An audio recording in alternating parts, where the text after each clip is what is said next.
Yes, Chair, if we could, that would be great. That's okay, Minister? Yep. All right, please proceed. Well, Minister, thank you. I appreciate the opportunity to ask some questions with regards to environment and parks. I think we've done this a couple of times before, so some of these questions will probably seem repetitive, but I'm just sort of curious where we're at. Let's start in the business plan on page 69, Key Strategy 1.1. The last bullet in Key Strategy 1.1 is that we employing a new methane emission reduction plan. Now that also appeared in the business plan last year, and I mean, I would suggest this is probably one of those efforts that the work will never be completely done. As you know, I've expressed concern to your colleague, the Energy Minister, about the methane regulations that are being drafted by her department. I guess what I'm wondering about is there specific initiatives that are being put in place by your department over and above what is being done in the Energy Department, or are you sort of largely waiting to take direction from the AER and the methane regulations that will be released there? Well, we've been actively involved in the Methane Reduction Oversight Committee, and of course that's a multi-stakeholder exercise intended to find that path forward that is the lowest cost for operators to reduce methane emissions. And so we are working on that updated directive with the AER. And one of the first pieces of work around that was to make sure that we had an offset protocol in place so that early action could be incented. So that's a potential value to industry of $200 million annually if programs were fully utilized. And we think what will end up happening is once we have moved forward with that regulation, then there'll be a little bit more clarity and people will undertake that early action, although we're already seeing it. And Deputy can provide a bit more background on that. I think it's fair to say that there's been an enormous amount of public policy development work around this reg, and ensuring that what we put forward will achieve equivalency with the federal government, but at a lower cost than what's been proposed by the feds so far. Okay. And we have confidence that we will be able to achieve that while achieving the reduction. You know, the 45% was proposed to us by industry in the first place, and one of the trade-offs for it was the for the exemption until 2023 for on-site processing. Right.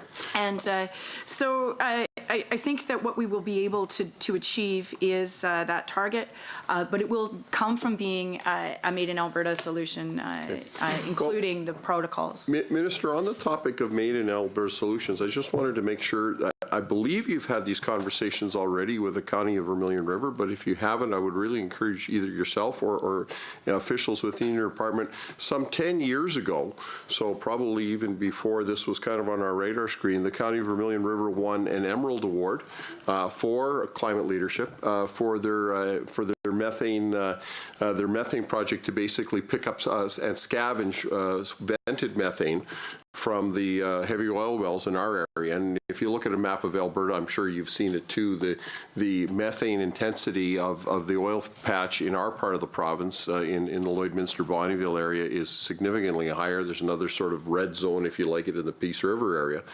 And I will tell you that the producers in our area are absolutely interested, and not just interested, but enthusiastic about scavenging this waste methane and doing something with it beyond just combusting it. And the County of Vermilion River, just to sort of bring you up to date, they started last year a 2-vehicle pilot project where they converted 2 of the pickup trucks that run for the county to biofuel, both gasoline and natural gas. They're estimating savings of $26,000 per vehicle over the life of the vehicle by doing that, as well as reduction in CO2 emissions of 3.25 tons per vehicle per year, and they're going to take another 7 vehicles and convert them this year.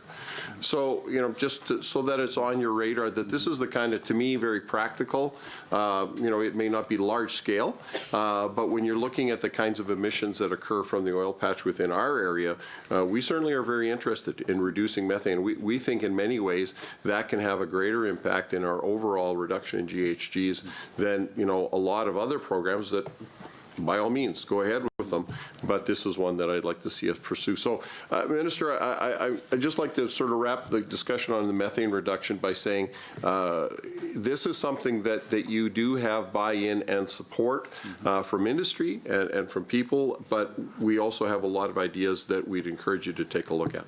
So just to respond really quickly, just in terms of things that the honourable member can take back to his constituents, there are a number of opportunities now and things that we are reinvesting in around methane reduction. So Emissions Reduction Alberta funded a number of technology pilots that was valued at $35 million.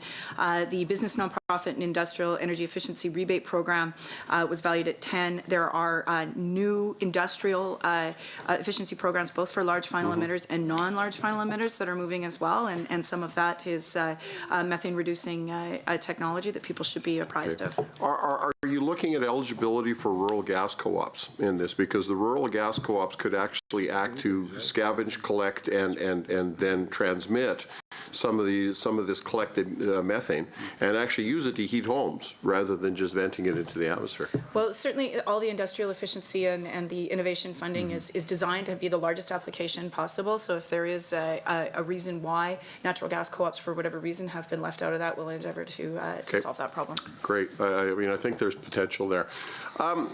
Minister, we talked a little bit earlier, the member for Grand Prairie Smoky talked a little bit about getting up to the 17% IUCN target for preserved territorial and national waters. I think if I recall the percentages were 8% national park, 4.5% provincial park, and we want to up that to 17%, which I think is laudable. I agree. Most of that is contained within the Lower Athabasca Regional Plan. There's I think it's 2 million hectares within the Lower Athabasca Regional Plan. So I'm pleased to see that, but I want to talk a little bit next about Parks Capital. And I'm going to actually turn to page 62 of the fiscal plan, the other big coil-bound and the Parks fiscal plan. Now, you mentioned earlier that in your actually about the first sentence in your opening remarks about I believe it's the $39 million investment for this year in Parks Capital, and that over the next 5 years there's $139 million in the capital renewal and maintenance. And I went looking for that, and I just want to make sure that I've got this correct. So this year, the $38 million investment in provincial park capital breaks down as $20 million for capital renewal and maintenance, $2 million for Castle Provincial Park, $1 million for William Watson Lodge, $10 million for the SSRP implementation, and $5 million for the Lower Athabasca Regional Plan implementation. Is that a correct breakdown? I believe so, yes. Okay. Okay. So then, and Minister, I've told you this before. I'm really glad that you were more successful in convincing your Treasury Board folks to spend more money on parks than I was. You know, I'm all over that. I'm looking over at your Assistant Deputy Minister in the area. She's way more convincing than I ever was, so that's fine. But we do, for the first time in some time, and I think I maybe teased you about this a little bit a couple of years ago, you actually have projects on the unfunded list this year. Yes. My God, you never had that before. And I noticed, and so I do want to ask about a couple of them, because I think, you know, it's like anything else. I think all these projects are probably worthwhile, but we have limited resources, right? So specifically, William Watson Lodge rehabilitation. You know that I care a great deal about that facility, and it does appear in the capital plan at $1 million a year, but I'm thinking that's not the big rehabilitation that you want to do. Do we have a price tag for that? Do we have a target date for doing the big rehabilitation, if you like? I don't believe at this point that we've done the feasibility study for the big piece, but Assistant Deputy Minister Donnellan is here to provide that detail, if you wouldn't mind coming to the mic.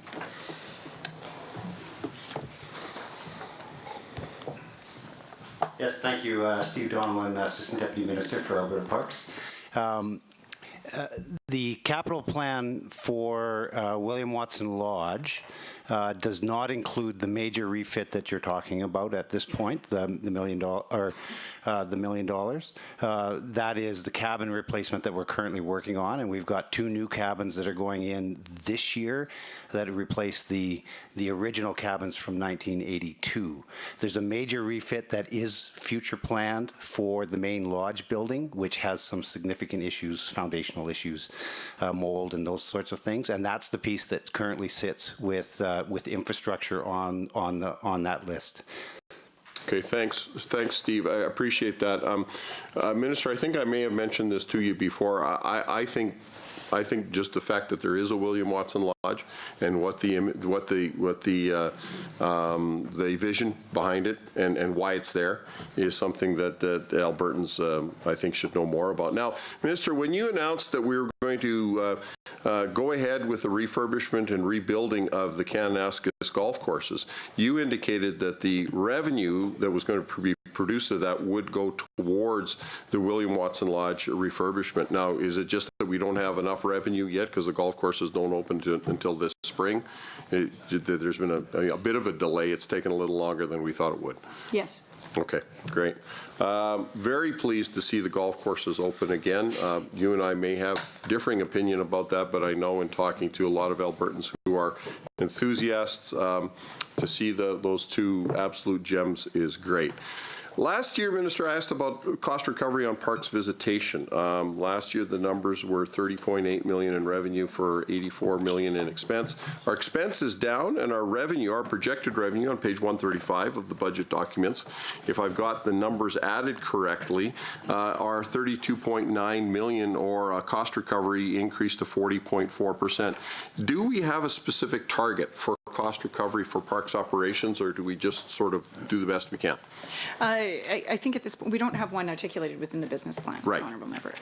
But certainly we look to set those fees in a way that balances the needs of Albertans to access recreation and parks infrastructure in a way that is affordable to them and that covers at least some of our costs. And 40% is reflective of the fact that we have increased visitation, and it really also depends on the weather.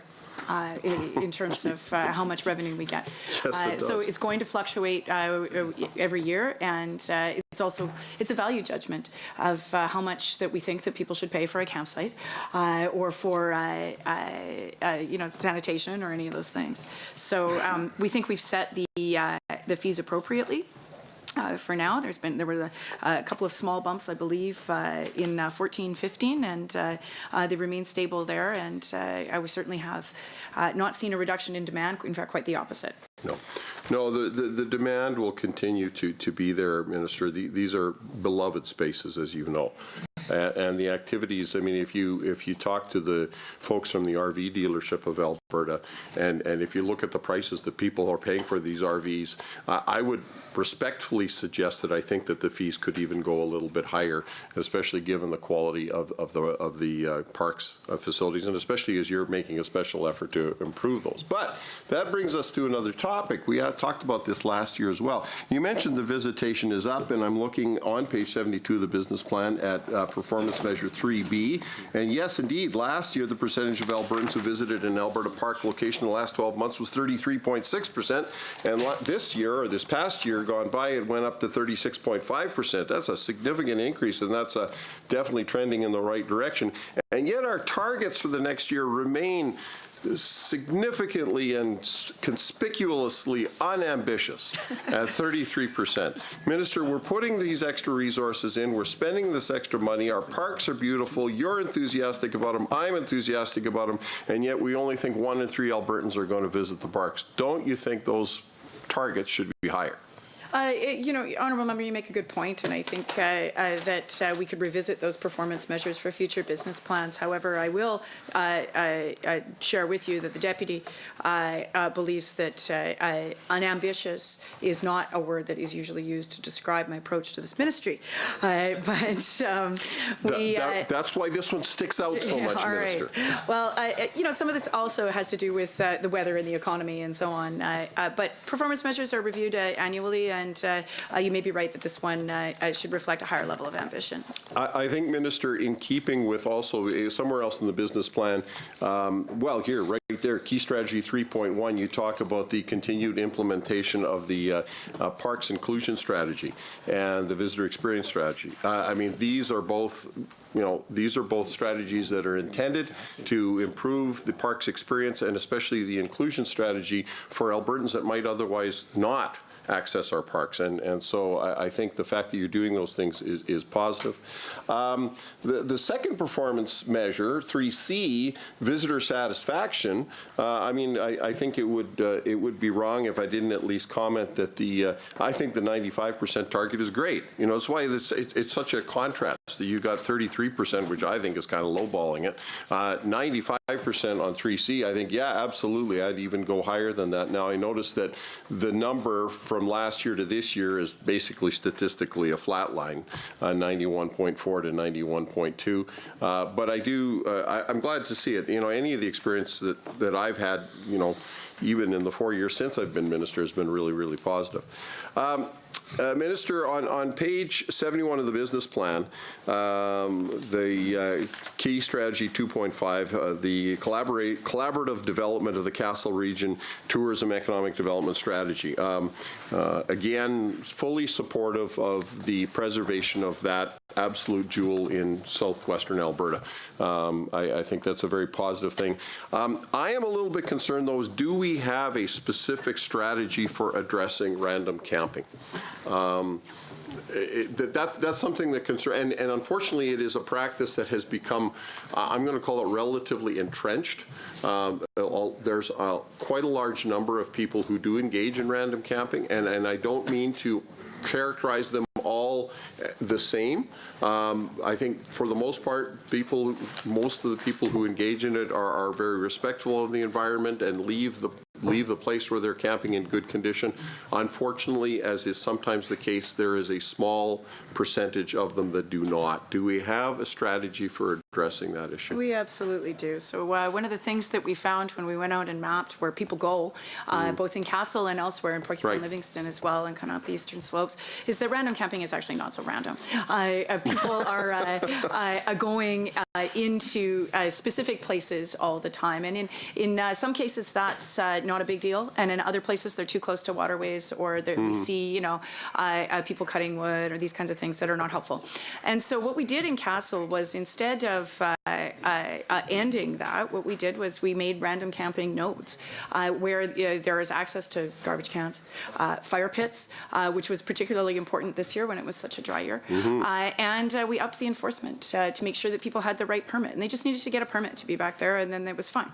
But they needed to be appropriately set back from water courses and other things that are obvious to many of us, but not everyone.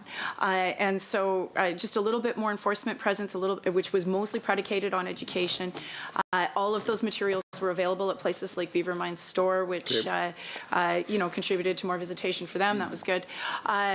We're part of that strategy, and that's what's being proposed in the Porcupine Livingston planning piece for those public land use zones as well. Okay. Good. Thank you, Minister. Minister, I want to ask one more question with regards to change from last year's business plan. On page 67 of last year's business plan, I appreciate you may not have this, but I'm sure you're familiar that 1.3 bullet 3 was revitalizing and modernizing provincial parks legislation, including a revised provincial parks classification system. That's not in this year's business plan. Is that something that for now has been put on a bit of a back burner? It's had to be. Just with respect to, again, your previous comments, Honourable Member, around the level of ambition in the ministry, yes, the Parks Act probably does need some pruning and some evergreening, but it was determined that at this point we had so much other heavy lifting to do with species at risk, regional planning, and other priorities. No, fair enough. Minister, in that regard, the plan for parks, the document that you've followed, I think, and has provided some good strategic direction for our parks. The 10-year period that was supposed to take a look after ends next year. Is there a preliminary plan for doing up a new plan for parks? Is that something that's on the radar screen? Yes, and I think what it will allow us to do is take into account the regional planning that's been done since, and some of the capital investments and priorities that we've heard from Albertans since. Okay, good. I certainly am glad to hear that. And again, I've said before, I commend you on following up on, the initiatives that were in there. Minister, it wouldn't be Environment and Parks estimates if I didn't at the very least ask about the status of UNESCO World Heritage Site designation for Isanapi for Writing on Stone Provincial Park. As you know, I strongly feel that this should become Alberta's 6th UNESCO World Heritage Site. The 5 that we already have are outstanding. This one would be that much more of an addition, and so I'm just wondering where are things at? So the application has gone in to the UNESCO body in Paris, and they'll be doing a site visit. I believe it's this summer for a final decision in 2019. We had some work to do with respect to consultation with the county and with the affected landowners. So I went out there this summer and actually met with them individually myself. Those were really productive Minister. conversations, allowed us to take some of the burrs out of the We will saddle, if you will. move to the government Thank caucus. you, Minister. And